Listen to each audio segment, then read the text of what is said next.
Hey, welcome to the Franchise Revolution podcast. I'm your host, Jason Revere, and we're coming off of a really exciting weekend in the NFL, and love talking NFL football, but I'll spare you that today. Although there's a lot that we could talk about, right? That's going to relate to business ownership, right? Inspiring your troops, right? That's going to be part of the things that you do as a business owner in our friend over at the Philadelphia Eagles, their coach, man, he did not seem to inspire much. And we got Mike McCarthy down in Dallas. Either he did not inspire his troops, didn't give them the rah-rah motivational kickoff, right, that you need to give them in the locker room beforehand. They came out lackluster. And so, yeah, sure, there's things that we could draw some parallels to there, but I'll spare you that. Maybe we'll do that another time. But I do want to say something about the NFL again, and we talked about this in our last episode, is the greatest coach of all time, Bill Belichick. Right? Whatever you want to think about him, greatest coach of all time, a bum, cheater, whatever you want to say, let's call him the most accomplished head coach of all time. That way we can avoid any controversy or hate mail here. So Bill Belichick, the most accomplished coach in NFL history, gets fired. And we talked about that in our last podcast, but I want to ask you this. You ever been fired before? You ever been fired before? I have.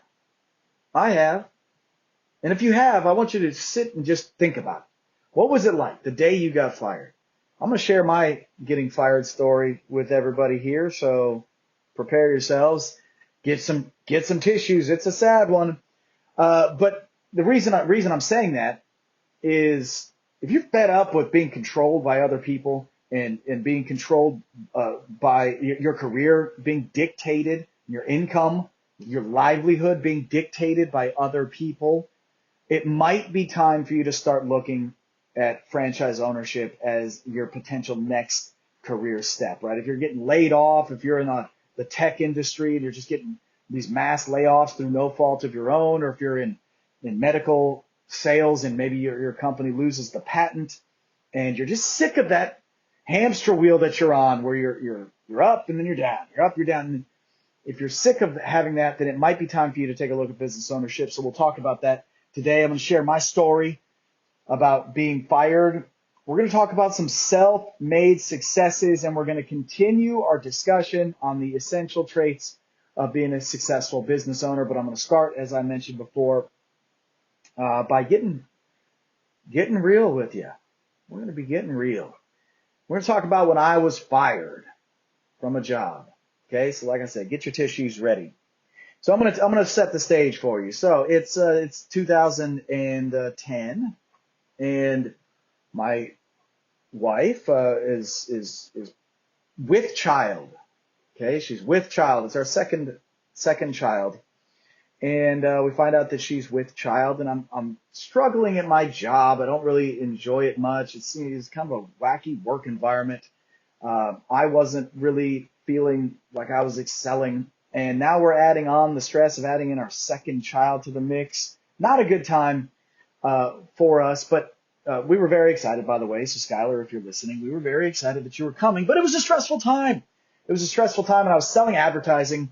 And it was a cable advertising sales job, and so I would go meet with business owners and talk to them about their marketing strategies, et cetera, and trying to help them to build their marketing campaigns. And I was actually pretty good at it. I was what most people would consider successful at it. In fact, I had the number one new business out of our local office. I was like number 3 in the country for new business generation. Don't want to brag, but I was pretty good at generating new business. But what I wasn't good at is some of the politics that go along with being an employee in an office environment like that. I didn't really enjoy doing all the personal stuff that they liked doing there. So I was a little bit of an outcast to start with. And I also was probably not the best employee, as I didn't really enjoy being told when to be places and that I had to do stuff. Of course, I would do the meetings and whatnot that we had to be there for, but I didn't want to have to account for every second of my day. I was a commissioned salesperson. I felt like I had earned my autonomy. I thought I had proven my worthiness of being able to control my own time, and boy, was I wrong. And anyway, so it was a very small office. We only had 3 or 4 employees, and our footprint was the smallest footprint for the cable conglomerate that we worked for. So we had the smallest area in the country that had a media sales division. And so a lot of really just strange things. A very small town in Indiana. And so it was very difficult to earn substantial amounts of money. Right? You ever been there before where you felt like you were just you're like a fish? I'm not saying like, big fish, small pond scenario here. I'm saying more like the kind of fish that you bring home, like an Oscar fish. You ever seen those fish? And they'll grow as big as their environment will allow them to grow, but then they can't grow anymore, even though if they were out in the open, they could be huge, right? And that's kind of the way it felt in that environment where you were like, yeah, I really can't earn a substantial amount of money, right? I think I was making 60 grand a year, maybe doing that, maybe 55 grand a year. Hell, I mean, may not even have been that much. But when you take into consideration inflation, I think I was what is that? Like I was like $1 million. This was a number of years ago, right? Anyway, I digress. So picture that. You've got a wife, she's with child. You've got, mortgage payments, student loan payments, the whole thing. You're already struggling trying to make enough money. You don't really have enough money saved up to, weather any sort of real storm. But you're going through the motions, and you're selling, and you're blah, blah, blah, doing all this stuff. Well, I get called into my office at the end of the day on a Friday, which seems to be always the time that the boss wants to call you in if they're going to give you some bad news. So it's the end of the day Friday. I already kind of know what's happening. The sword of Damocles is hanging over the top of me, and walk into the office, and I'm nervous. I'm real nervous. Like I said, we're going to get real with you here. You're starting to get a little lip quiver here because my wife is pregnant, and I know I'm about to get fired. And they let me go because for some reason they decided to start following me around, and I went home and didn't report the lunch break that I took. Got me on some sort of technicality. I feel like it was because I wasn't really playing by the social norms of the office, but I digress. I don't want to blame anybody. It was my fault. I should have kept better records of my time, but regardless, I was fired. They let me go, and as I'm leaving, I go to grab my stuff, and the boss says she has to walk me out of the office without me grabbing anything. It's a security concern. They didn't want me taking any sort of proprietary things. I had to leave my computer, which obviously was their computer, so I was okay with that. But I also had to leave my jacket and personal photographs, anything else that was sitting on my desk. And I was escorted out of the building, sent on my merry way to tell my wife, hey, guess what? I was fired. Now, that's not a fun conversation to have in any sort of environment, but add in the fact that she was with child and we were poor and we didn't really have anywhere to turn. And it was an awkward weekend, to say the least. Thankfully, my wife was very supportive. She believed in me enough to know that I wasn't going to let us flounder and go too far into the red, but it was still quite scary. Have you been there before? Have you been there before? And if you haven't been there before and you're working as an employee, just know this.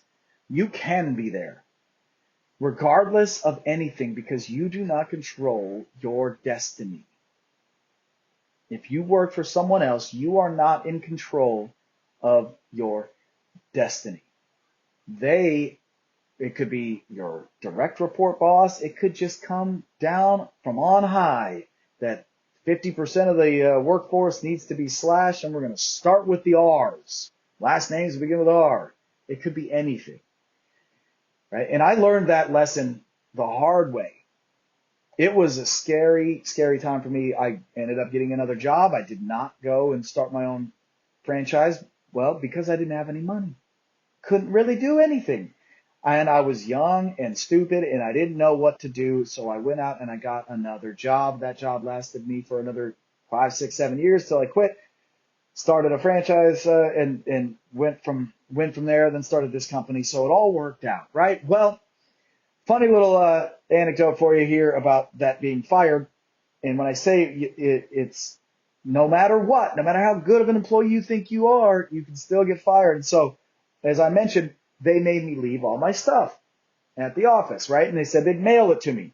And they did. They did. They mailed it to me. It was a handful of days later. They sent it to me in a box to my house, which was like 3 blocks away from the office that I could have very easily just driven over and gotten my stuff. Not really a security risk, but it is what it is. They sent it to me.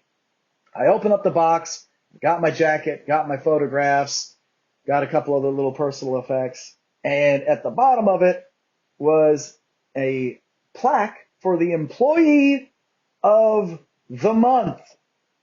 For the month that I got fired. Because votes had already been tabulated. I won the employee of the month that I got fired. How's that for irony, right? And man, that should show you no one is safe. Nobody's safe in this world that we're living in here. As far as if you work at a job, your job is not safe. You're safe. Nothing bad's going to happen to you personally, but you could lose your job regardless of the efforts that you're putting in. And that's why I believe, that's why when we started this company called it Revolution Franchise Brokers, because we want to help people live the financial and the lifestyle freedom afforded to those who own a franchise. And if you don't, if you're not a business owner, just know that that is a possibility. So be prepared for it. Okay, rant over. Let's talk about self-made successes. And I was talking to my daughter a couple days ago, and we were talking about Taylor Swift, right? She's a billionaire now, I think, at least on paper, at least what they report. She's considered now a billionaire, right? I mean, everybody knows who Taylor Swift is. If you don't, Google her. She's pretty impressive. Relatively young. What is she, 32, 33 years old? Very young. Very, very successful. Has been a meteoric rise to fame and success from a very early age, and has just continued to grow. Her concert are grossing like $1 billion annually, and she is just one of these people that's really top of mind. And my daughter, being 15 years old, is understandably a huge mega fan, right? That's all we listen to. She's got a sweatshirt that we just bought her that says "Karma is a cat," and it's got a picture of a cat in the back. It's a line from a Taylor Swift song. So she's a huge fan, right? Which she could have much worse idols out there. At least it's not like Madonna of the 80s, wearing pointy bras, walking around strutting her stuff all over the place. She's somebody that should be looked up to and emulated. But that got us down a bit of an internet rabbit hole. So we started looking at some of the other self-made success stories, female success stories that are out there. And obviously one of the places you would look is the richest self-made women. That's what we did a Google search. And we started going through it. And I don't know if you know this or not, but the richest self-made woman in the world is a woman named Diane Hendricks. If you don't know her, there's a good chance you don't. Google her. Very impressive. She started with her husband a supply company that supplies roofing supplies and other building supplies to contractors. Okay, they started that. They had just one location.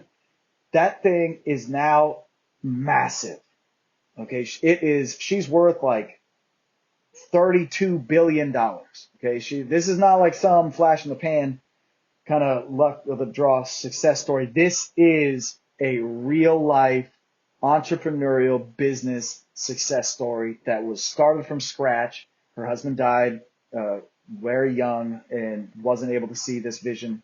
She took on the reins of growing this company from that one location to thousands of locations all over the place, and they service contractors all over this country. So if you don't know the ABC Supply story, Google it. It's a very cool story. So Diane Hendricks is her name, and that is inspiration for a 15-year-old girl. I mean, yes, Taylor Swift is, but I mean, come on.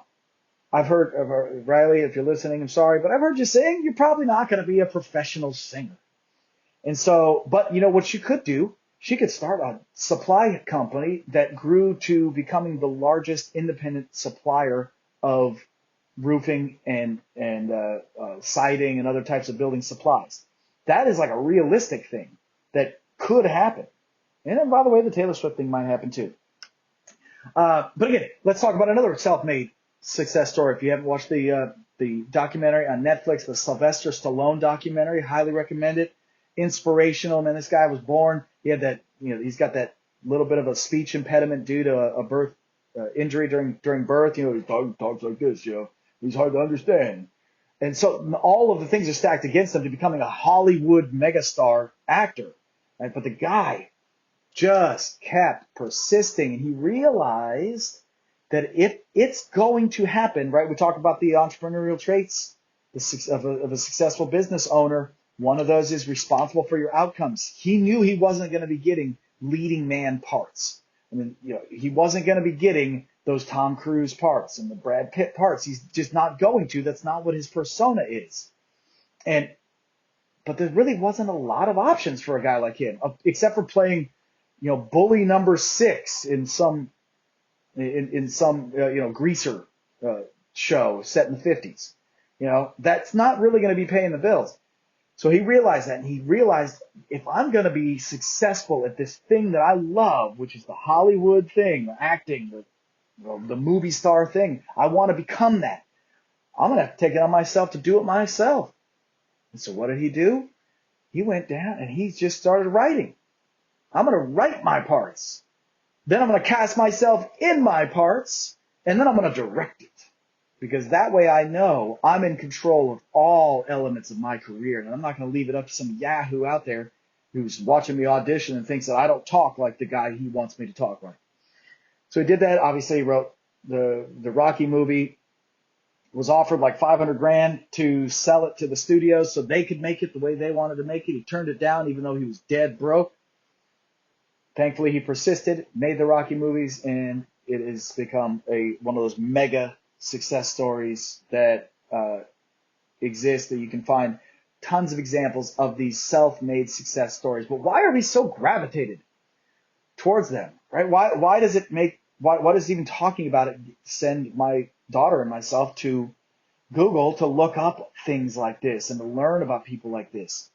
Is because, at least for me, it seems unattainable. It seems unattainable, doesn't it?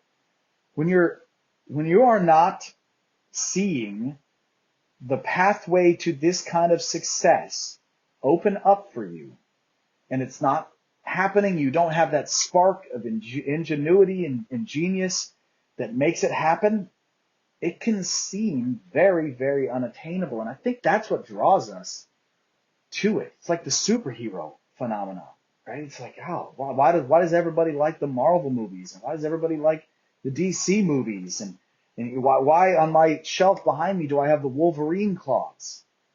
Because it seems unattainable. And it's just cool to imagine things like that. But I know I'm never going to be Wolverine. I know that, unless it's Halloween. So what does that leave us? Where does that leave us? Well, if you want to become a mega star, a mega success story, and you don't have that spark of ingenuity, guess what? Franchises can offer you the pathway to living that lifestyle and to being that success story without having to have that spark. All you have to do is have the spark of the entrepreneurial spirit, the spirit of a business owner, not necessarily the ideas and the skill set of a business owner. That's why I love franchising. And it gives us that opportunity to achieve the unattainable, to achieve the things that we view as impossible. And I say this all the time. If you're not a something, it's very difficult to be a business owner, isn't it? Like if I'm not a doctor or a chiropractor, how am I going to own a chiropractic clinic? I'm not, unless I own a franchise. If I'm not an HVAC contractor, how am I going to make money and create and build a business in the HVAC world? Well, I'd have to buy a franchise, and now I can. No matter what it is, there's a business out there for it.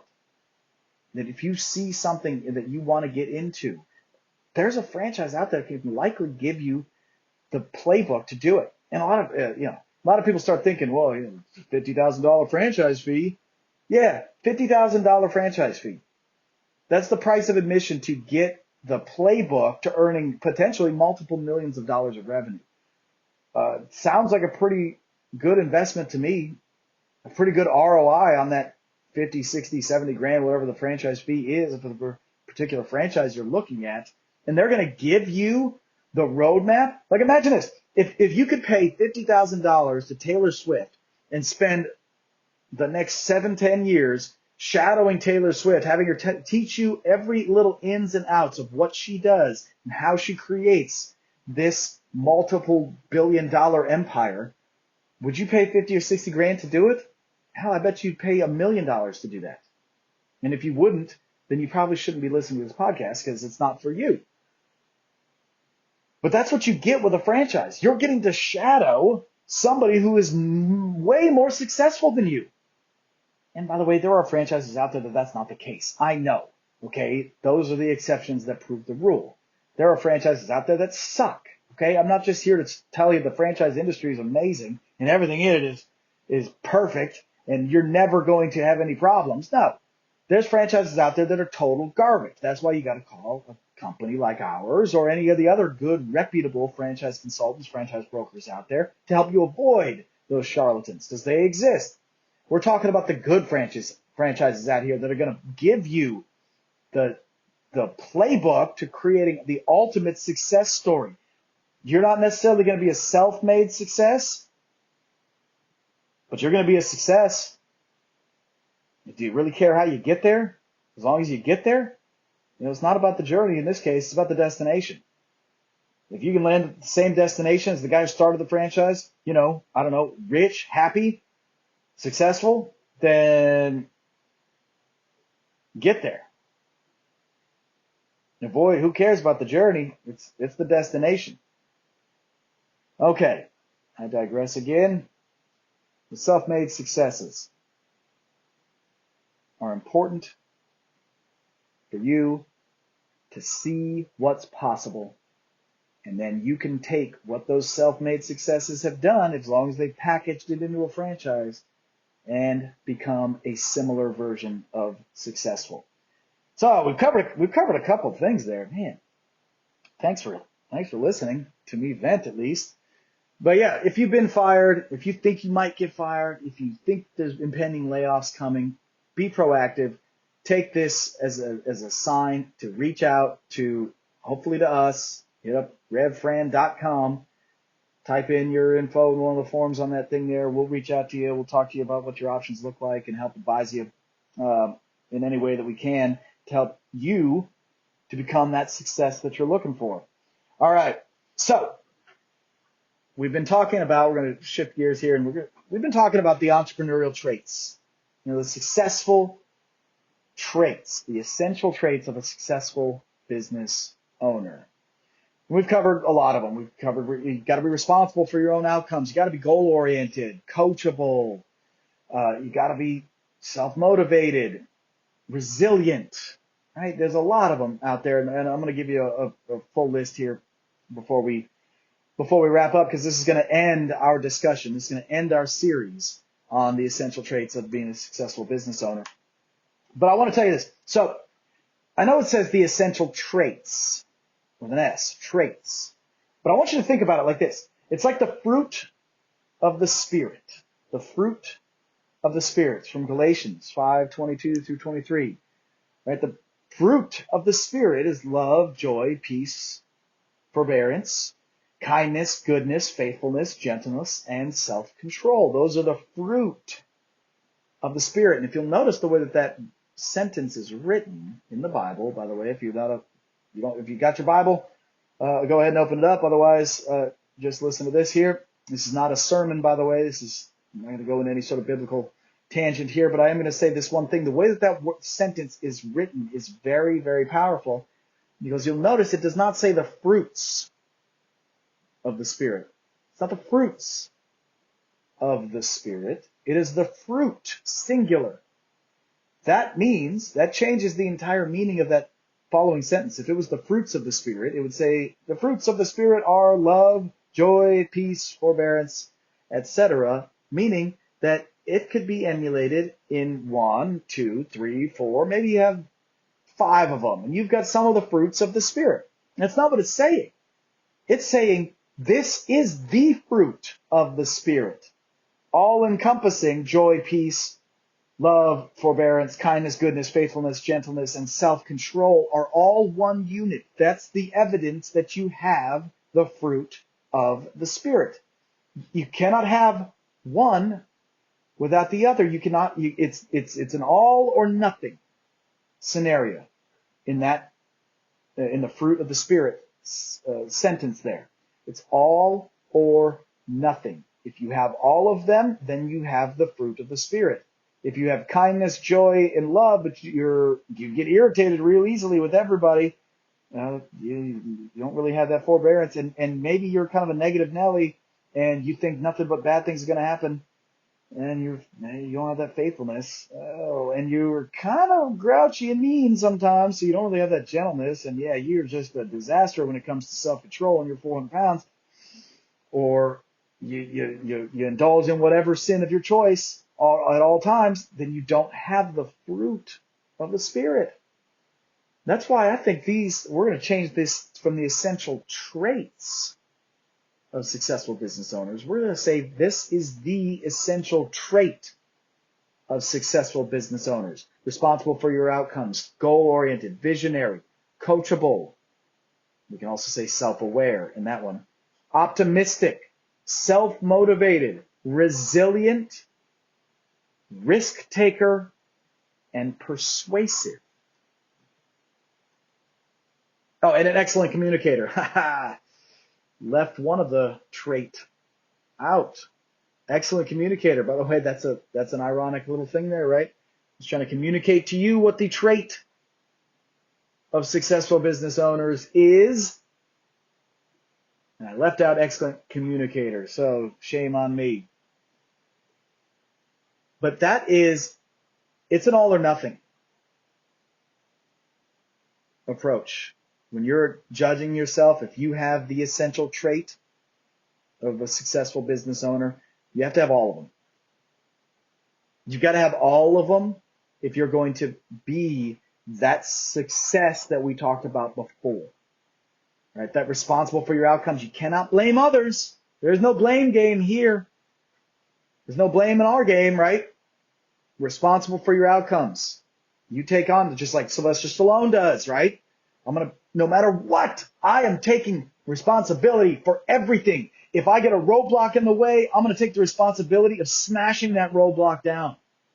And if I don't have enough fitness level to hurdle this roadblock that's in my way, I'm going to go and I'm going to do a bunch of push-ups and I'm going to do a bunch of cardio and I'm going to try to come back and I'm going to try to make it over that again because I'm responsible for my outcomes. I'm not going to let somebody else, I'm not going to sit here and wait for somebody to remove that roadblock for me. I'm responsible. It's on me. Then we're goal-oriented. All right, we're going to set goals. We're going to set big goals for ourselves. Or small goals. I don't care. Set whatever goals you want. Big, small. Who cares?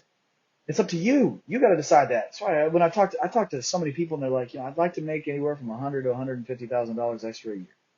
Okay? Which is it? Because it's a $50,000 swing. That's a 50% difference. That's a lot. That's a ton.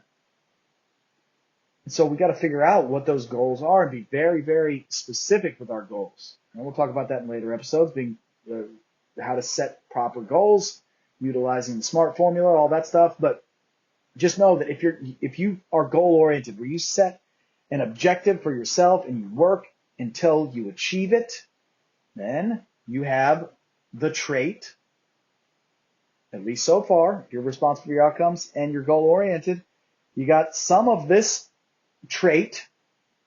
It's tough to do, isn't it? When you to take a plural and make it singular, it's tough to keep our language straight here. All right.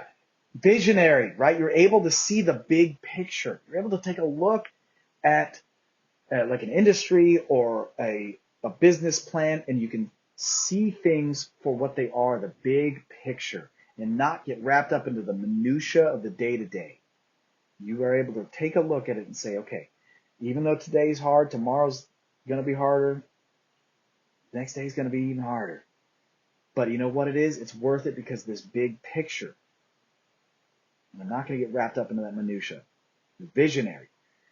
You're coachable. You're self-aware, right? You don't think that you know everything. People who know everything, what do we call them? Know-it-alls? Yeah, they're obnoxious.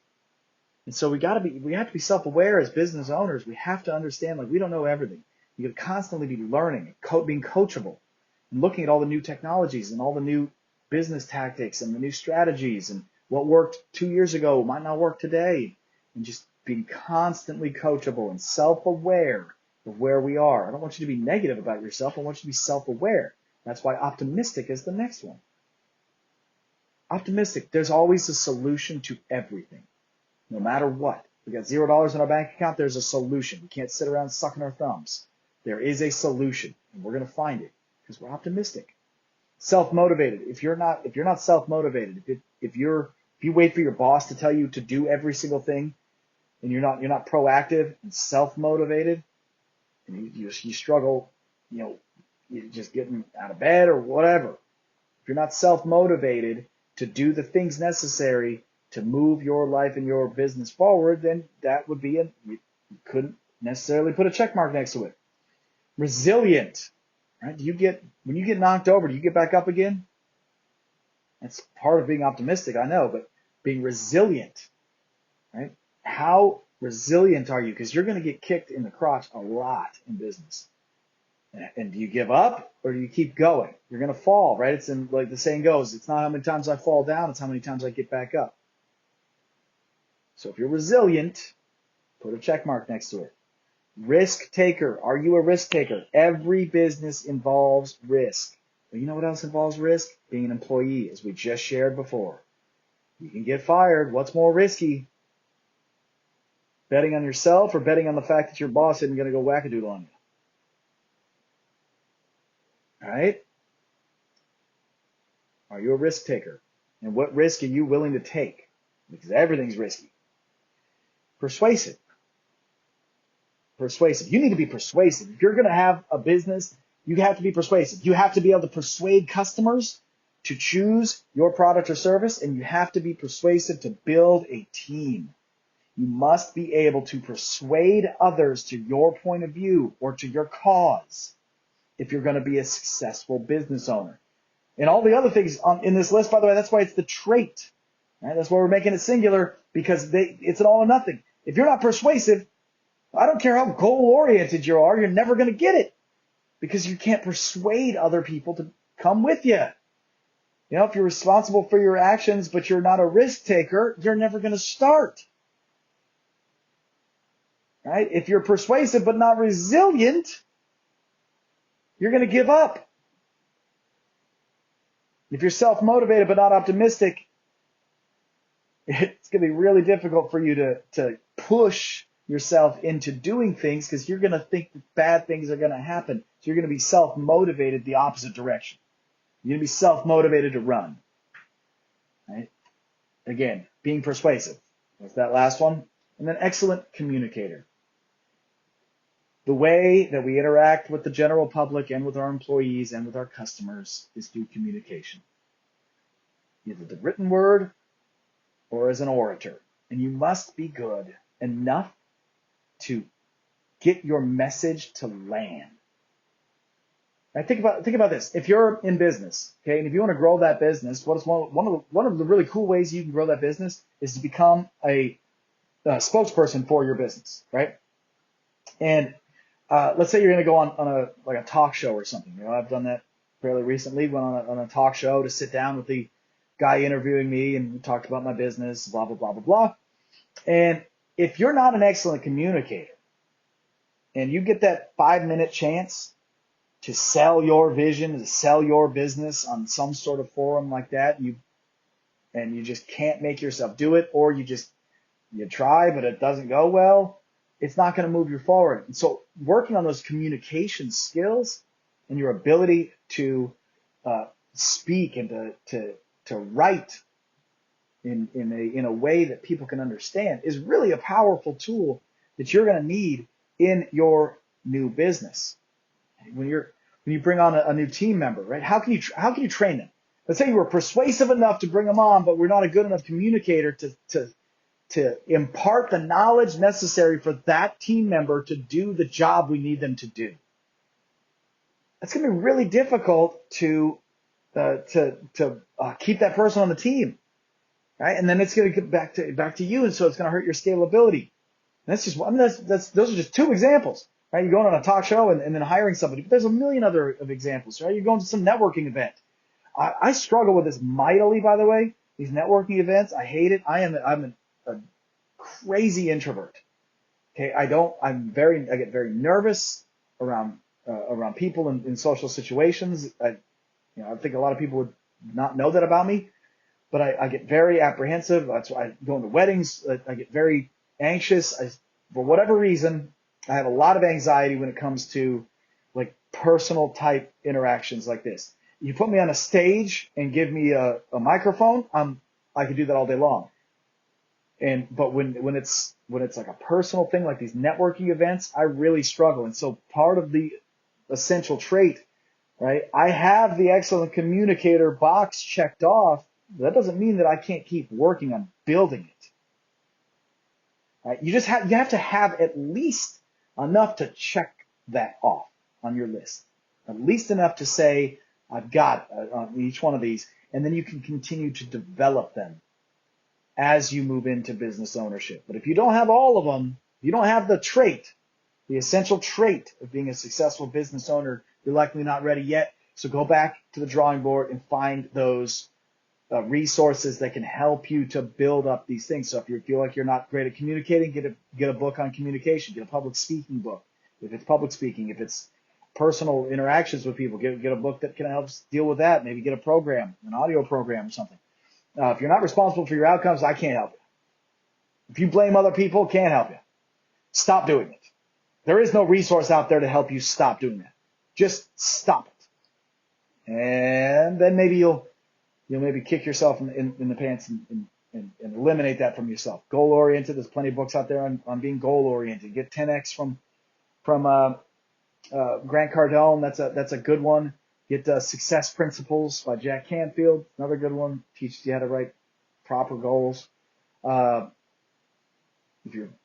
there's any of them. Persuasive. There's plenty of persuasive books out there. Get one of those. Okay. That should be enough for today. And I want to end this podcast today with sharing with you the secret. You ready for it? This is the secret of creating massive success. This a mentor of mine, a friend of mine, a former business associate partner of mine, shared this secret with me many, many years ago, and it's stuck with me. And it sounds simple, but it's got a lot of meat to it. And so I'm going to share it with you. The secret to creating massive success is to find something easy to do and work harder than everybody else at it. Find something easy to do and then work harder than everybody else at it. Let that sink in. And there's plenty of examples, but let's say in this case it was a home improvement guy who owned a home improvement company. But let's use let's say window cleaning. Okay, window cleaning, easy to do, right? Easy to do. But we're going to work harder than anybody else in the world has at it. We're going to be more creative, more thoughtful. We're going to build out a marketing strategy. We're going to hit the streets. We're going to knock on people's doors, and we're going to grow this business.